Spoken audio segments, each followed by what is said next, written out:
हरी भरी पहाड़ियों और बहती नदी के बीच बसे एक छोटे शांतिपूर्ण गांव में रोहन नाम का एक छोटा लड़का और उसकी मां आशा रहते थे। गांव इतना शांत था कि आप पत्तों की धीमी सरसराहट और पक्षियों की दूर तक चहचहाहट सुन सकते थे। उनका घर मिट्टी से बनी एक साधारण झोपड़ी थी, जिसकी छत छप्पर वाली थी, जो आसपास की प्रकृति के साथ पूरी तरह मेल खाती हुई लगती थी। हर सुबह आशा जल्दी उठकर गर्म दलिया का नाश्ता तैयार करती थी, जबकि रोहन बाहर नदी के किनारे खेलने के लिए दौड़ता था। जब वह दौड़ता था तो उसके नंगे पैर नरम धरती पर छोटे छोटे निशान छोड़ते थे। उसकी हंसी हवा में गूंजती थी। एक दिन जब रोहन नदी के पास खेल रहा था, तो उसकी नजर किसी असामान्य चीज पर पड़ी। वहां पानी पर तैरता हुआ एक छोटा सा चमकता हुआ पत्थर था। यह उस पत्थर जैसा नहीं था जिसे उसने पहले देखा था। वह हल्की नीली रोशनी से चमक रहा था, मानो वह जीवित हो। उत्सुकतावश रोहन नदी में उतर गया। उसके पैर ठंडे पानी से टकरा रहे थे और उसने पत्थर उठा लिया। माँ को पता होगा कि इसके साथ क्या करना है। उसने पत्थर को अपने छोटे हाथों में कसकर पकड़ते हुए सोचा। उस शाम रोहन ने वह पत्थर अपनी माँ को दिखाया। आशा की आंखें आश्चर्य से फैल गईं। यह नदी की ओर से एक उपहार है, वह धीरे से फुसफुसाई। यह सपनों का प्रतीक है, एक संकेत है कि आपके रास्ते में कुछ अद्भुत आने वाला है। उस रात रोहन अपने तकिए के नीचे पत्थर रखकर सो गया। उसने एक अजीब, खूबसूरत सपना देखा।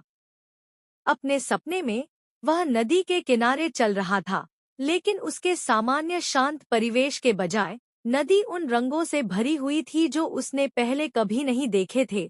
गुलाबी, बैंगनी और सोने के जीवंत रंग।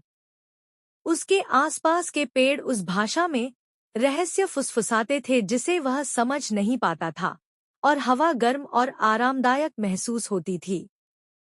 नदी के किनारे एक बड़ा पुराना पेड़ खड़ा था।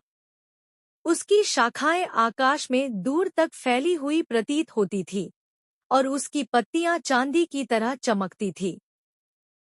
जैसे ही रोहन पास आया, एक आवाज ने उसे बुलाया। रोहन, नदी के बच्चे, जिस सपने को तुम तलाश रहे हो वह तुम्हारे भीतर है। नदी का अनुसरण करो और तुम उसे पाओगे। अगली सुबह रोहन ने अपनी माँ को सपने के बारे में बताया। आशा ने धीरे से मुस्कुराते हुए कहा, नदी उनसे बात करती है जो दिल से सुनते हैं। अगर सपना सच है तो यात्रा आपको करनी है।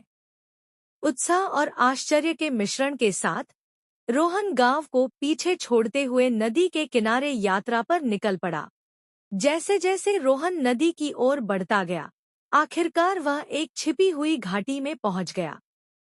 हवा जंगली फूलों की सुगंध से घनी थी और जमीन नरम काई से ढकी हुई थी।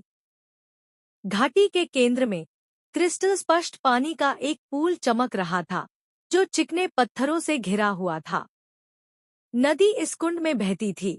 इसका पानी सूरज की रोशनी में झिलमिलाता था।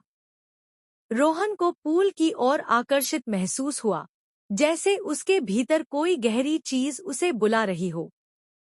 वह आगे बढ़ा और पानी के पास घुटनों के बल बैठ गया, उसकी सतह को छूते हुए। अचानक पानी में लहरें उठने लगी और एक छवि दिखाई देने लगी। यह गांव का एक दृष्टिकोण था, उसका गांव, लेकिन अलग। लोग खुश थे और भूमि अधिक उपजाऊ लग रही थी। उन्होंने खुद को नदी के किनारे खड़ा देखा, एक बच्चे के रूप में नहीं, बल्कि एक वयस्क व्यक्ति के रूप में, जो अपने गांव में समृद्धि और शांति ला रहा था। रोहन उस शाम गांव लौटा, उसका दिल आश्चर्य और आशा से भरा हुआ था। दरवाजे पर उसका इंतजार कर रही उसकी माँ ने उसकी आंखों में बदलाव देखा। तुम्हें क्या मिला, मेरे बेटे? उसने पूछा। उसकी आवाज गर्मजोशी से भरी थी। चमकते पत्थर को आगे बढ़ाते हुए रोहन मुस्कुराया। मुझे नदी का हृदय मिल गया, माँ। हमारे गांव के सपने पानी में रहते हैं और अब मुझे पता है कि मुझे क्या करना चाहिए। नदी ने मुझे दिखाया है कि भविष्य उज्जवल है, लेकिन इसके लिए धैर्य, कड़ी मेहनत और प्यार की आवश्यकता होगी। आशा ने उसके कंधे पर हाथ रखा और सिर हिलाया। नदी सच बोलती है।